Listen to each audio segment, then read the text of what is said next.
Дневник во 20 часот на К1 телевизија. Добро вечер, почитувани гледачи.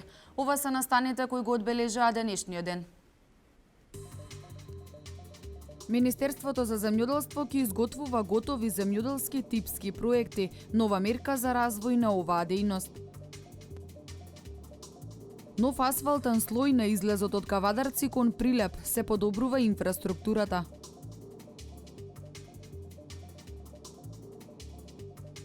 Одбележани 66 години од завршувањето на граѓанската војна во Грција, 105 велешани ги дале своите животи.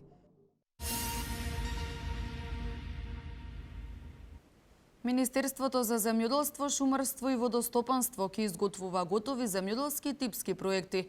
Оваа нова мерка се воведува со цел да им помогне на земјоделците за изготвување на апликации за користење на средствата од ИПАРД. Ресорното министерство ангажираше 80 експерти кои им стојат на располагање на земјоделците.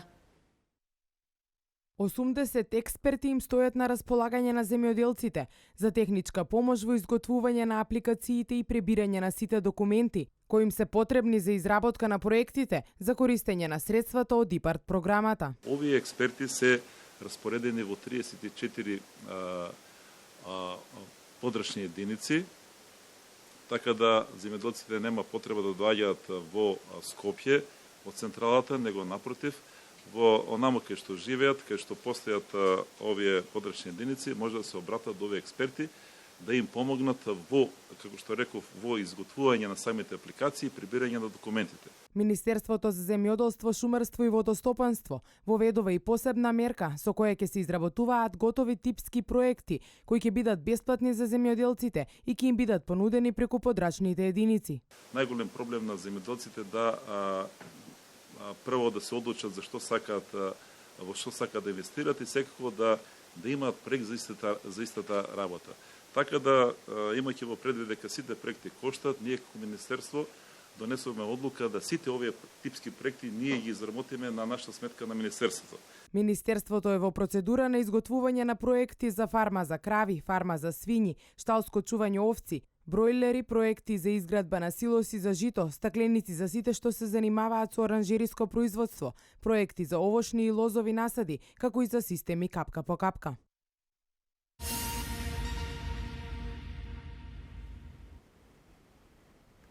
Трето продолжение на амандманската расправа за ребалансот на буџетот за 2015-та. Собраниската комисија за финансирање и буџет ќе ја продолжи утре во 10 часот.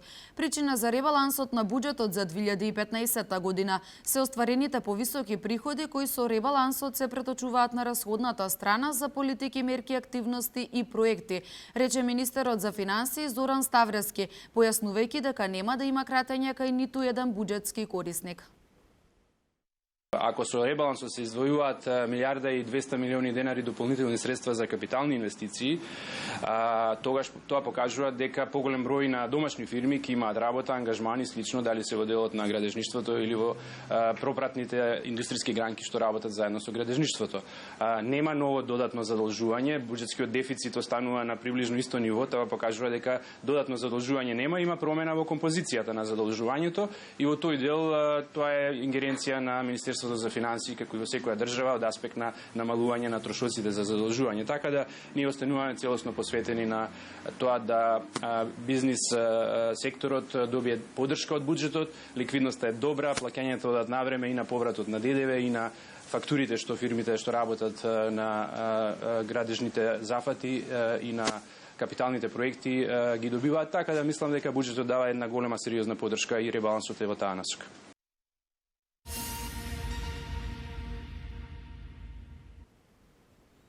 Агенцијата за квалитет и акредитација на здравствените установи започнува со примена на процес за рутинска примена на стандардите. Со добивање на сертификат за акредитација, бенефит од истата ќе имаат пациентите, болниците, вработените, како и државата. Агенцијата за квалитет и акредитација на здравствените установи започнува со примена на процес за рутинска примена на стандардите. Посебен акцент во стандардите е ставен на безбедноста на пациентите и тоа е соодветно вклучено при независното оценување на болниците.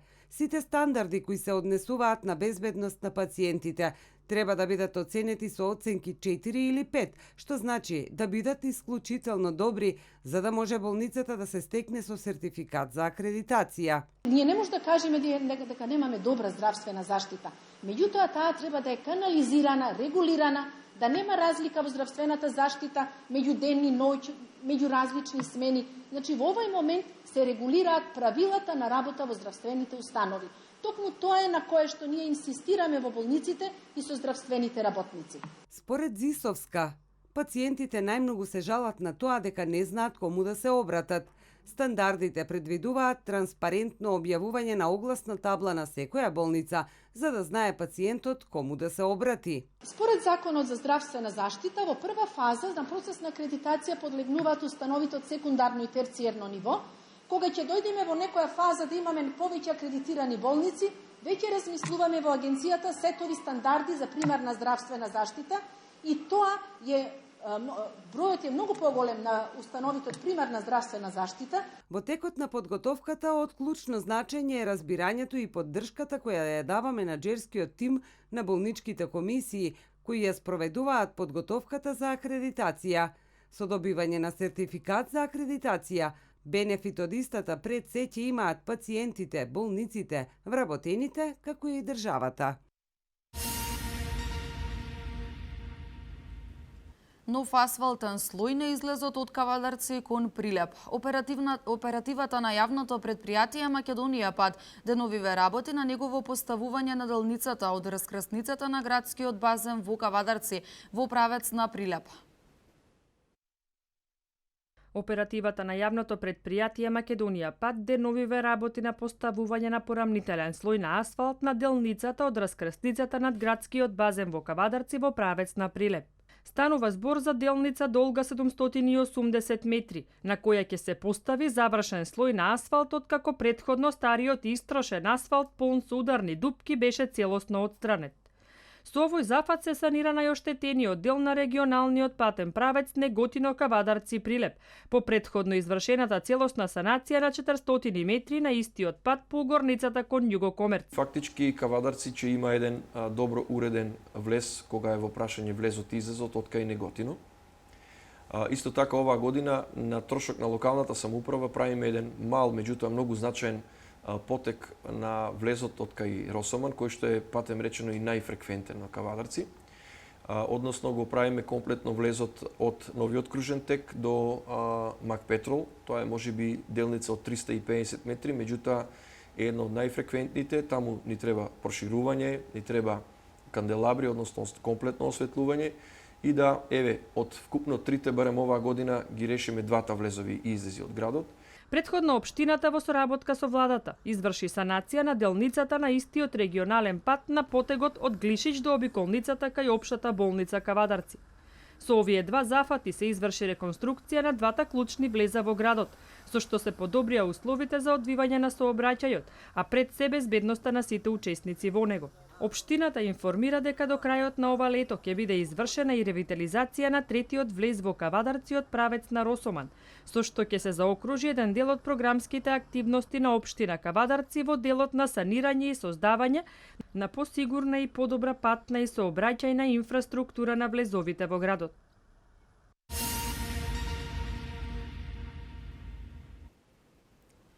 Шумите се најголема жртва на огнените стихии во летниот период и најмало невнимание на граѓаните значи уништување на животната средина или губење и на сопствениот дом. Пожарникарите преку едукативни средби делуваат на терен, но сепак свеста и грижата на граѓаните е клучна за заштита од пожарите. Пожарите се особена честа појава во летниот период. Неретко последиците и материјалната штета од пожарите е огромна, но се уште проблем е недоволно развиената свест на граѓаните.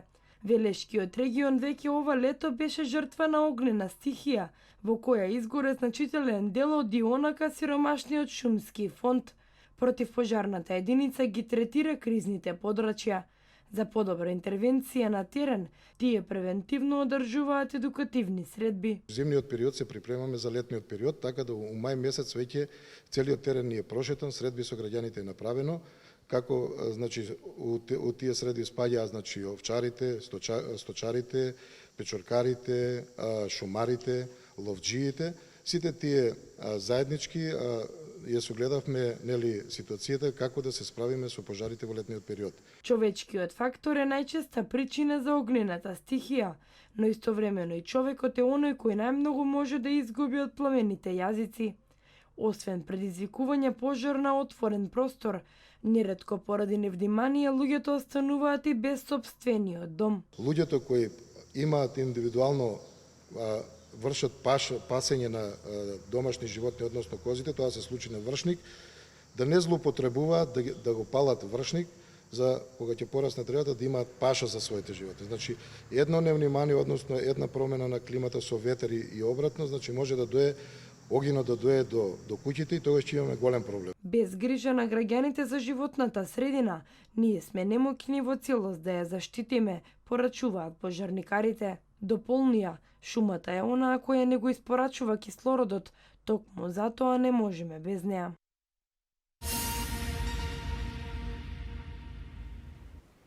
Градоначалникот на општина Кавадарци донесе одлука со која новото работно време на општинските административци се променува поради високите температури во земјава. Со оваа времена промена работниот ден на општината ќе почнува во 7 часот наутро, а ќе завршува во 15 часот. Високите температури кои ја зафатија Македонија во последниве 10 дена го попречуваат нормалното извршување на секојдневните обврски. Тие се причина за промена на работното време на институциите.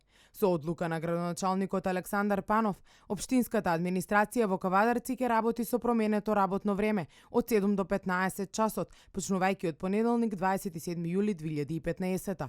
Службата за информирање при локалната самоуправа соопшти дека оваа времена промена на почетокот на работното време на општинските административци е предизвикана поради топлотниот бран кој владее во земјава и регионот. Од службата нагласија дека оваа одлука е донесена во интерес на здравјето на граѓаните, ефикасноста на работењето на општинската администрација, а е во согласност на препораките на медицинските лица и надлежните владини институции. Вообичаеното време на работење во општината ќе се врати веднаш по нормализирањето на временските прилики и намалувањето на екстремните летни температури.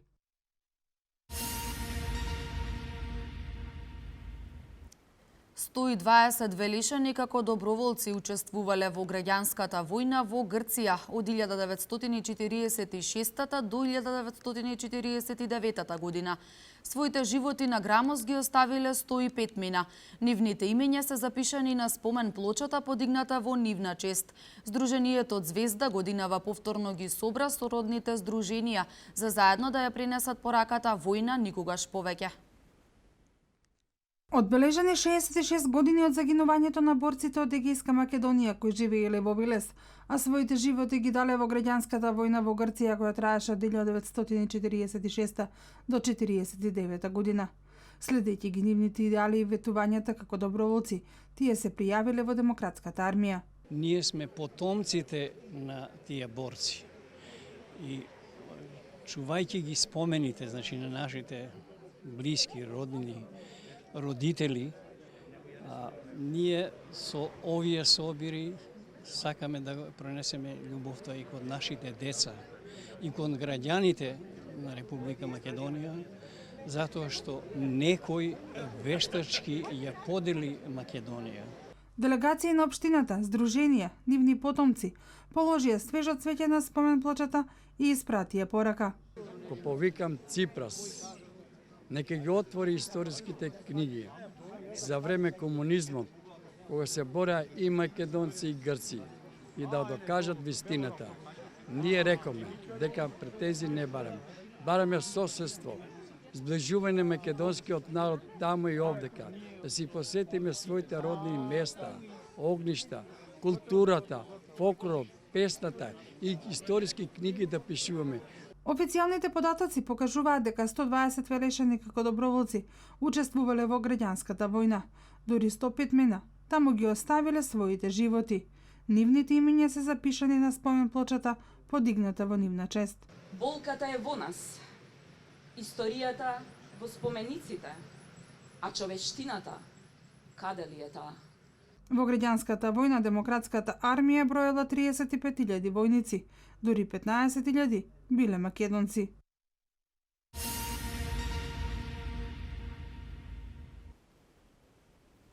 Педесет години од земјотресот во Скопје. Туристичка сезона до 15 септември предлагаат туристичките работници од Охрид и Струга. Промена на правилата за избори ќе биде темата на која утре ќе расправа работна група. Вести од Македонија. На денешен ден, 26 јули 1963 година, топло јулско утро помеѓу 35 и 40 степени во Скопје, 5 часот и 17 минути, тресење и татнеш. За само 20 секунди градот се претвори во урнатини. 9 степени по Маркалиевата скала, а 6,1 според Рихтер. Цел час потоа градот се тресел. Земјотресот бил почувствуван на околу 200 километри далечина. На тој црн, тежок ден за Македонија, официјално 1070 граѓани загинале, на 3300 повредени, од кои повеќето останале со трајни последици и со висок степен на инвалидност. Речиси 80% од градот бил разурнат, а 200.000 луѓе останале без покрив над главата. Од потресот биле урнати 15.800 станови, а оштетени 28.000. Биле разурнати и многу индустријски капацитети. Денеска Македонија и Скопје се сеќава. Со повеќе активности и манифестации беа одбележени 52 години од катастрофалниот земјотрес. Бројни активности беа организирани со цел оддавање почит на загинатите.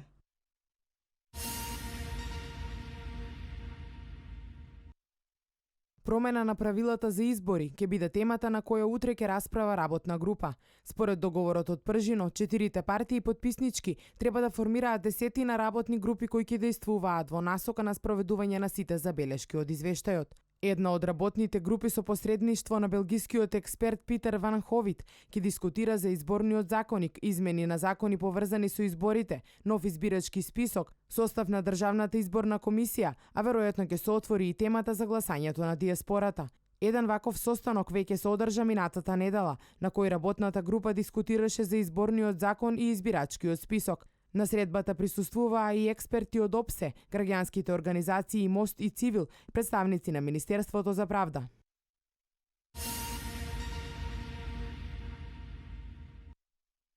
Продолжение на туристичката сезона и почеток на учебната година од 15 септември е предлогот на туристичките работници од Охрид и Струга.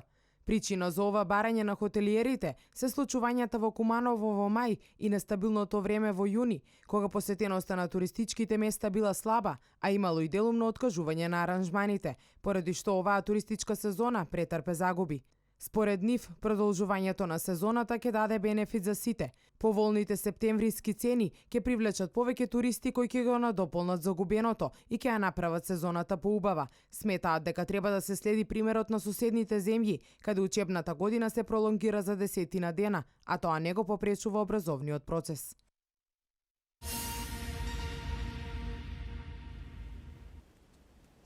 Најмалку 36 животи однеле силните дождови и поплави во Пакистан. Пожар во хотел во Лас Вегас, авион се урнал во зграда во Токио. Ова се најновите случувања од светот. Во пожар кој избувна вчера во еден од најголемите хотели во американскиот град Лас Вегас, Космополитен, повредени се 2 лица. Едниот од повредените бил веднаш префрлен во болница, а на другиот му била укажана помош на самото место. Гостите во хотелот биле веднаш евакуирани од безбедносни причини. На местото на инцидентот пристигнале 110 пожарникарски возила и за 1 час огнот бил изгаснат. Инаку истиот се случил на 14-тиот кат од хотелот, каде што се наоѓа базен. Изгореле дрвениот под околу базенот и вештачките дрвја. Засега не е позната причината за пожарот.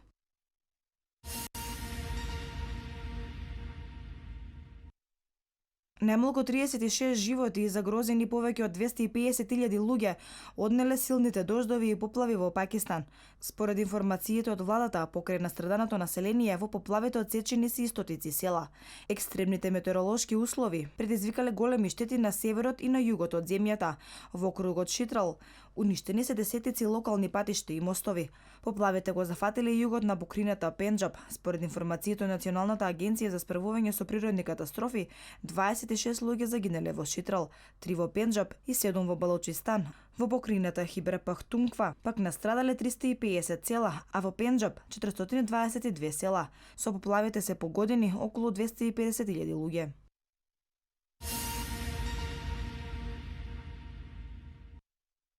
Три лица загинале откако мал авион се урнал во стамбена населба во Токио и предизвикал пожар на неколку куќи и автомобили, јавија јапонските медиуми.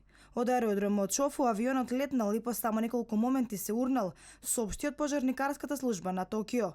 Двајца мажи и една жена ги загубија животите. Од нив мажите биле патници во авионот во кој имало 5 лица, а жената била жителка во зградата врз која паднал. А според информациите од јапонските медиуми, 5 лица се повредени. При падот на авионот се запалиле најмалку 3 куќи и биле оштетени покривите на околните објекти.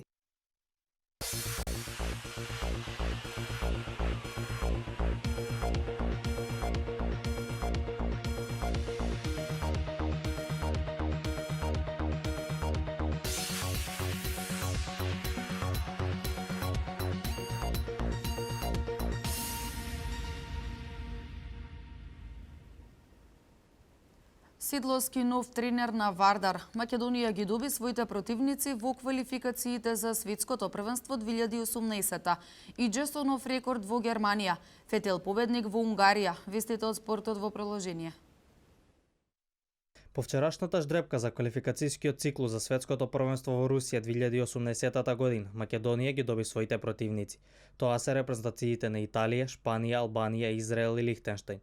Македонија првиот надпревар од квалификациите го игра на гостински терен против Албанија, а првиот домашен надпревар ќе го игра против Израел за неколку дена подоцна да ја пречекаме и Италија. Селекторот Друловиќ изјави дека нашата група е исклучително тешка. Имаме атрактивни ривали како Шпанија и Италија, но можам да ветам дека ќе играме храбро против сите и ќе се бориме да бидеме што подобро пласирани на табелата, заврши тој.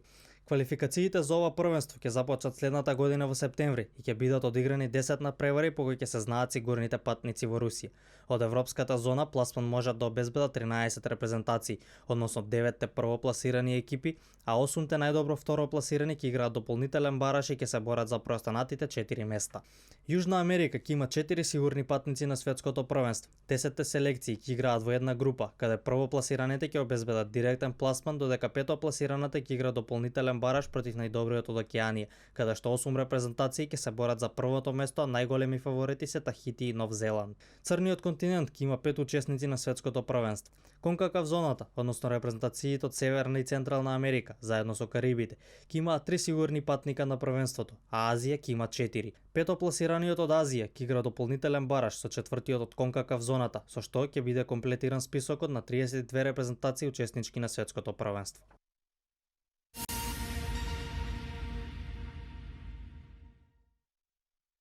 После 20 месеци поминати во клубот, Вардар ја прекина соработката со тренерот Андреев. Тој го водеше тимот до шампионската титула во домашното првенство и пласма во квалификациите од Лигата на шампионите, но елиминацијата од АПОЕЛ беше клучна за ваквата одлука.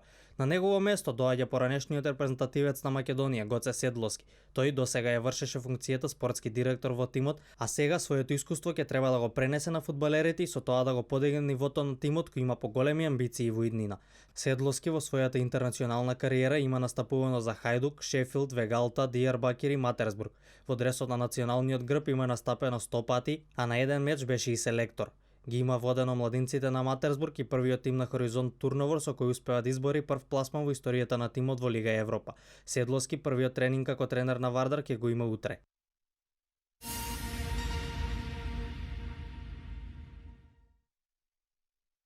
Македонскиот автомобилист Игор Стефановски Иџе на патеката во Германија успеа да го сруши сопствениот рекорд поставен од претходната сезона. Тој ја заврши трката со време од 2 минути 35 секунди и 466 десетинки, што е за 4 секунди побрзо од претходното. Неговите најголеми конкуренти трката ја завршија со големо заостанување. Со оваа победа Стефановски само ја зголеми предноста во генералниот пласман и се зацврсти на првата позиција.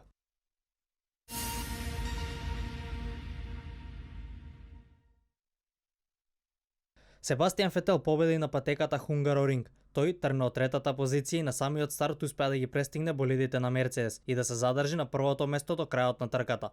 Друштво на победничкиот пиедестал ќе му прават пилотите на Red Bull, Квјат и Рикјардо. Актуелниот шампион Луис Хамилтон имаше неколку пехови во текот на трката и успеа да ја заврши на 6-то место. Во пласманот на возачи Хамилтон остаа на првата позиција и ја зголеми предноста пред својот тимски колега кој заврши како 8 и сега тоа изнесува 21 бод.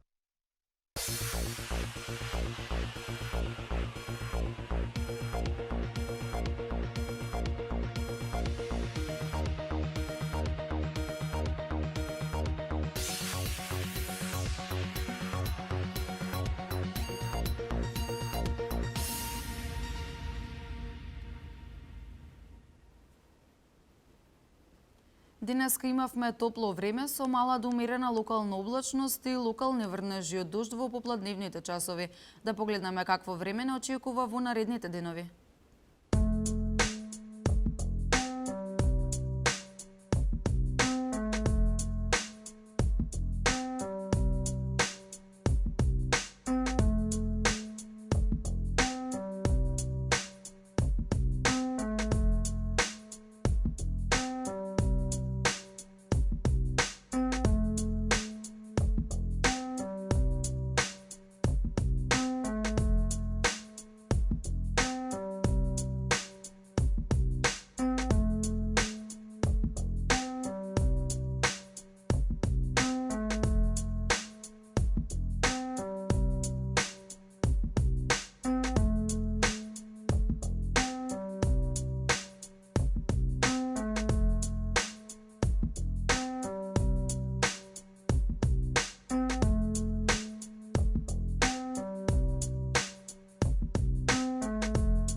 Ви благодарам на вниманието, почитувани гледачи. Останете и понатаму со нашата програма. Имајте пријатна вечер.